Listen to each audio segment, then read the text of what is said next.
Assalamualaikum warahmatullahi wabarakatuh. Hai teman-teman semua. Kami dari mahasiswa Fakultas Ekonomi dan Bisnis Islam YAIN Langsa yang beranggotakan Jihan Fahira dengan NIM 422020074 dan Melia Sari dengan NIM 422020011 ingin mempresentasikan hasil dari makalah kami dengan judul Standar Auditing dan Kode Etik Akuntan Publik. Selamat menyaksikan teman-teman.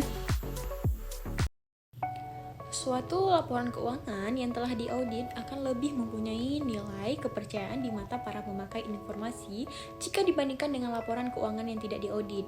Dalam hal ini terjadi suatu expectation gap antara pengguna laporan keuangan laporan keuangan yang telah diaudit untuk mendapatkan informasi yang memadai atas laporan keuangan. Namun, di sisi lain adanya keterbatasan dalam audit, yang keterbatasan dalam audit dihadapi oleh akuntan publik. Tugas dan kewajiban akuntan publik diatur dalam standar profesional akuntan publik. Manakala akuntan publik tidak menatinya, disitulah terjadi pelanggaran akuntan publik. Dalam lingkup ini, penulis bermaksud untuk lebih jauh melihat permasalahan yang ada, di mana dalam lingkup ini penulis akan menekankan tinjauan dari sudut hukum yang berlaku. Sebuah profesi memiliki komitmen moral yang tinggi, yang biasanya dituangkan dalam bentuk aturan khusus yang menjadi pegangan bagi setiap orang yang mengembang profesi yang bersangkutan. Aturan ini sebagai aturan main dalam menjalankan profesi tersebut yang biasa. Profesi akuntansi merupakan sebuah profesi yang menyediakan jasa atestasi maupun non-atestasi kepada masyarakat dengan dibatasi kode etik yang ada. Akuntansi sebagai profesi memiliki kewajiban untuk mengabaikan kepentingan pribadi dan mengikuti etika profesi yang telah ditetapkan.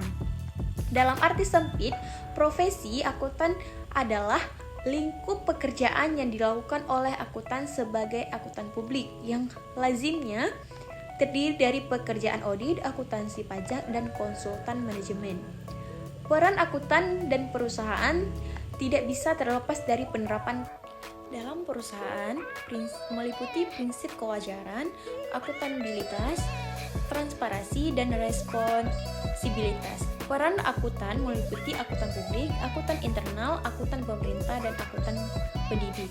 Etika profesi akuntansi merupakan suatu ilmu yang membahas perilaku, perbuatan baik dan buruk manusia sejauh yang dapat dipahami oleh pikiran manusia terhadap pekerjaan yang membutuhkan pelatihan dan penguasaan terhadap suatu pengetahuan khusus sebagai akuntan.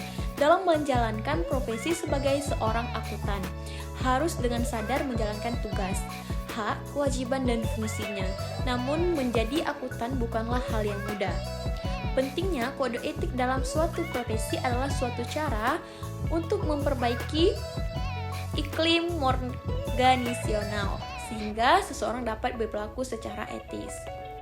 Untuk menentukan status bisnis sebagai upaya menginstitusionalisasikan moral dan nilai-nilai pendiri perusahaan. Adapun kode etik yang harus dipenuhi oleh seorang akuntansi akan dibahas pada slide selanjutnya.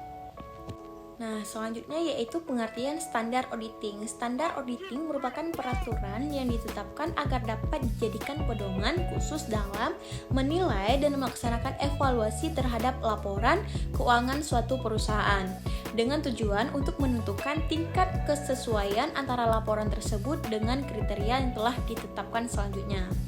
Adapun rangkaian aktivitas yang dilakukan dalam auditing adalah sebagai berikut. Yang pertama yaitu menentukan identitas yang akan diperiksa. Yang kedua, merumuskan hal-hal yang akan diaudit. Yang ketiga yaitu mempelajari bisnis proses identitas untuk memahami titik-titik rawan yang merupakan kelemahan proses. Yang keempat yaitu mendapatkan komitmen perusahaan, terutama dari pihak manajemen dalam membantu pelaksanaan audit melaksanakan pekerjaannya. Selanjutnya yaitu merumuskan informasi yang akan dijadikan tolak ukur dan acuan atau kriteria yang spesifikasi, sehingga tercipta rumusan batasan penyimpangan, dan mengumpulkan bukti-bukti dan mengevaluasinya, melakukan verifikasi kepada pihak ketiga yang terlibat di dalam proses, membuat kesimpulan dan melaporkan hasil temuan dan periksaan yang dihasilkan audit kepada pihak-pihak terkait dalam perusahaan, biasanya pihak manajemen, dan yang terakhir yaitu memberikan saran, rekomendasi, dan bahkan opini tergantung daripada tujuan audit. Jenis-jenis audit ada 3. Yang pertama yaitu audit laporan keuangan. Jelas bahwa yang akan diperiksa di sini adalah laporan keuangan atau financial statement yang mencakup transaksi keuangan. Alasan laporan keuangan harus diaudit adalah bahwa penggunaan laporan keuangan, stockholder, calon investasi atau fiskus dapat memperoleh laporan yang tidak dapat dipercaya atau kebenarannya. Hal tersebut mengingat beberapa hal yang mendasar hal ini, yaitu yang pertama, pemberi informasi laporan dan penerima bukan orang yang sama dan tidak mempunyai hubungan yang dekat. Yang kedua, adanya kemungkinan sikap memihak atau subjektif dari pemberi informasi. Dan yang ketiga, yaitu terdapat kemungkinan tujuan atau motif lain pada pengeluaran laporan keuangan. Dan yang keempat, yaitu informasi yang sudah semakin banyak dan kompleks seperti hal transaksi yang terjadi. Dan yang kedua yaitu audit operasional. Inilah tipe audit yang dituju ke arah perbaikan proses operasional perusahaan untuk lebih efisien dan efektif. Yang ketiga yaitu audit kepatuhan atau ketaatan. Tipe audit yang ini ditunjukkan untuk memeriksa internal perusahaan dalam segi pelaksanaan kebijakan perusahaan oleh anggota di dalam organisasi perusahaan.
Selanjutnya yaitu hierarki standar auditing. IAIP menetapkan standar auditing di Indonesia dengan mengadaptasi praktek baku auditing internasional dengan dasar-dasar paduan PSAP dan PSAK yang dinyatakan dalam bentuk rinci. PSA yaitu pernyataan standar auditing. PSA sendiri masih memiliki tambahan dokumen pendukung yaitu interpretasi PSA yang lebih merinci dan menjelaskan semua yang kurang jelas dalam pelaksanaan audit.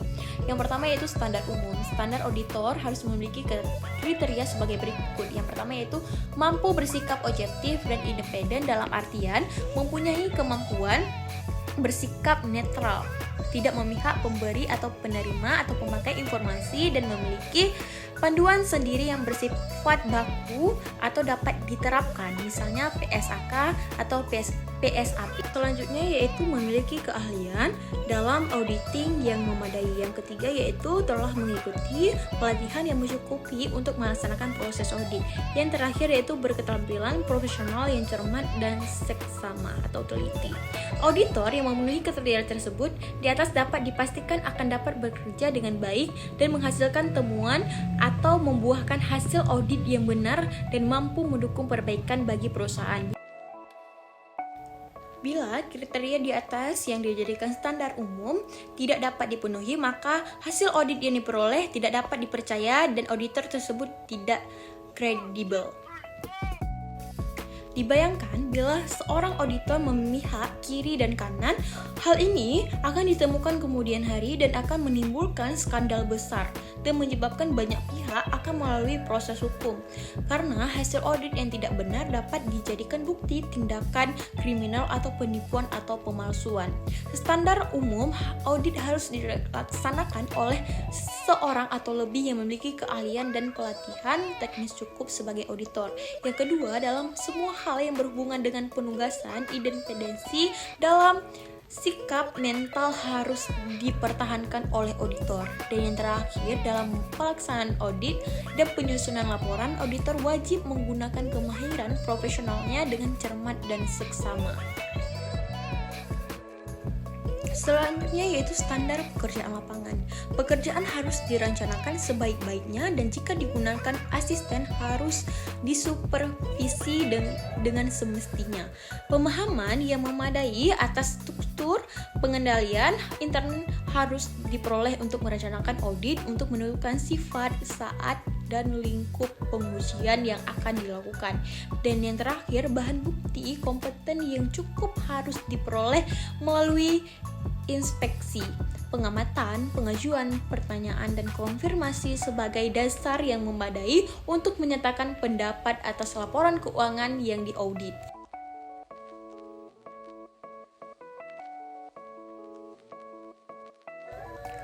Yang ketiga yaitu standar laporan. Laporan audit harus menyatakan apakah laporan keuangan telah disusun sesuai dengan prinsip akuntansi berterima umum.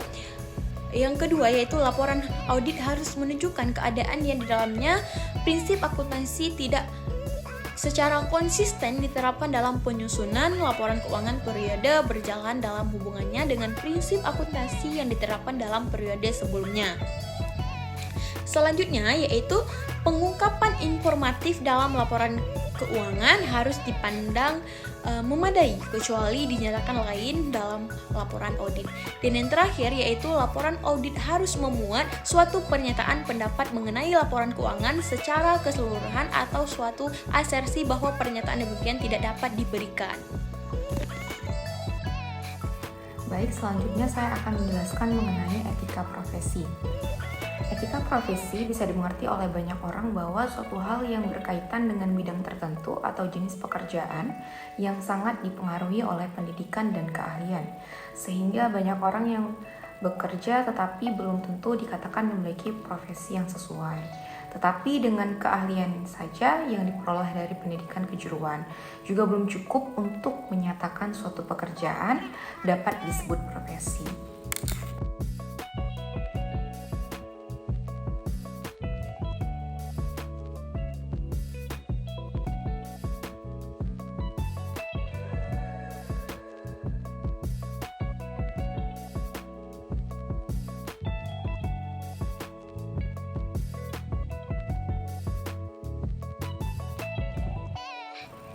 Selanjutnya, prinsip etika profesi.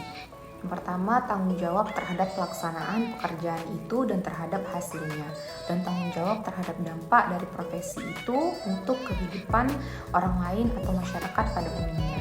Lalu ada keadilan prinsip. Ini menuntut kita untuk memberikan kepada siapa saja apa yang menjadi haknya. Lalu yang ketiga, otonomi prinsip. Ini menuntut agar setiap kaum profesional memiliki dan diberi kebebasan dalam menjalankan profesinya, tetapi dibatasi tanggung jawab dan komitmen profesional dan tidak mengganggu kepentingan umum.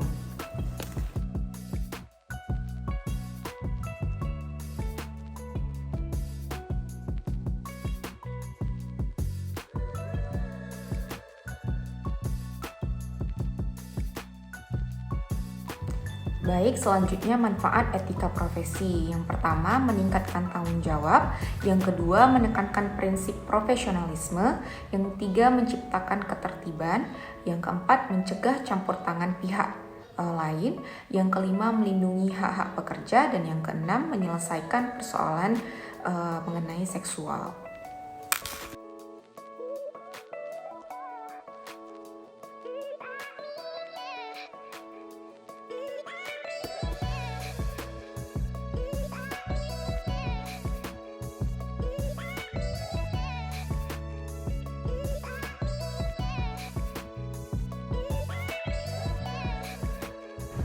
Baik, selanjutnya tujuan dari etika profesi, yaitu etika profesi tidak hanya bertujuan untuk membuat kita bertindak profesional saat bekerja, tetapi juga kesejahteraan dalam bekerja. Lalu pembahasan selanjutnya yaitu mengenai fungsi etika profesi. Yang pertama, memberikan pedoman bagi setiap anggota profesi tentang prinsip profesionalitas yang digariskan. Yang kedua, sebagai sarana kontrol sosial bagi masyarakat atas profesi yang bersangkutan. Lalu yang ketiga, mencegah campur tangan pihak di luar organisasi profesi tentang hubungan etika dalam keanggotaan profesi.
Pembahasan selanjutnya yaitu independensi.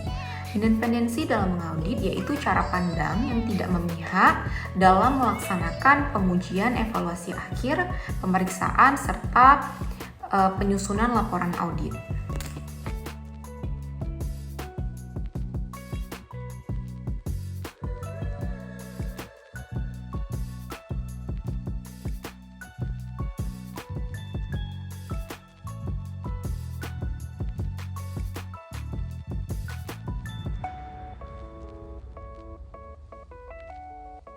Sikap mental independensi ini harus mencakup beberapa aspek seperti berikut ini. Yang pertama, independensi fakta, yaitu suatu keadaan di mana seseorang auditor harus mempunyai kejujuran yang tinggi.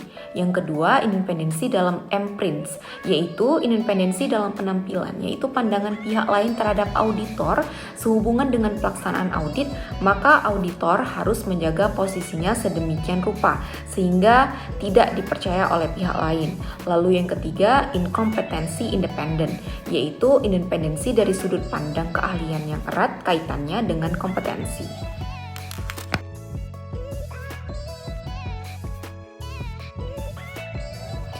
Selanjutnya, upaya memelihara independensi. Yang pertama, kewajiban hukum, adanya sanksi hukum bagi auditor yang tidak independen. Yang kedua, standar auditing yang berlaku umum sebagai pedoman yang mengharuskan auditor mempertahankan sikap independen untuk semua hal yang berkaitan dengan penguasaan. Lalu yang ketiga, standar pengendalian mutu. Salah satu standar pengendalian suatu masyarakat, kantor akuntan publik menetapkan kebijakan dan prosedur guna memberikan jaminan yang cukup bahwa semua staf independen.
Yang keempat, komite audit merupakan sejumlah anggota Dewan Komisaris perusahaan klien yang bertanggung jawab untuk membantu auditor dalam mempertahankan independensinya dari manajemen. Yang kelima, komunikasi dengan auditor. Terdahulu, auditor pengganti melakukan komunikasi dengan auditor pendahulu sebelum penerima penugasan dengan tujuan untuk mendapatkan informasi mengenai integritas manajemen.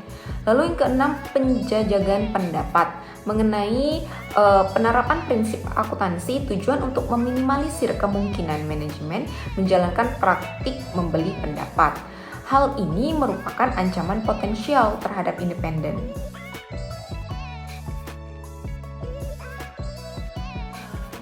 Baik, selanjutnya integritas. Integritas adalah sikap jujur, berani, bijaksana, dan tanggung jawab auditor dalam melaksanakan audit. Integritas merupakan kualitas yang melandasi kepercayaan publik dan merupakan patokan bagi anggota dalam menguji semua keputusannya. Integritas mengharuskan seorang auditor untuk bersikap jujur dan transparan, berani, bijaksana, dan bertanggung jawab dalam melaksanakan audit.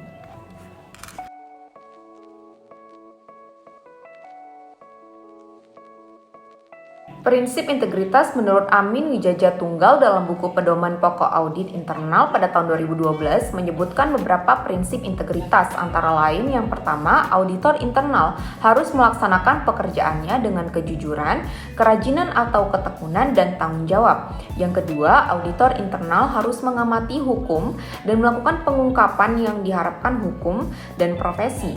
Yang ketiga, tidak secara sengaja menjadi pihak yang terlibat dalam suatu aktivitas yang ilegal atau melakukan tindakan yang melanggar profesi audit internal atau organisasi. Baik, selanjutnya mengenai objektivitas. Objektivitas adalah kebebasan sikap mental yang harus dijaga oleh seorang auditor dalam melaksanakan pemeriksaan audit, dan auditor tidak boleh membiarkan pertimbangan auditnya dipengaruhi oleh lingkungan sekitar tempat auditor bekerja.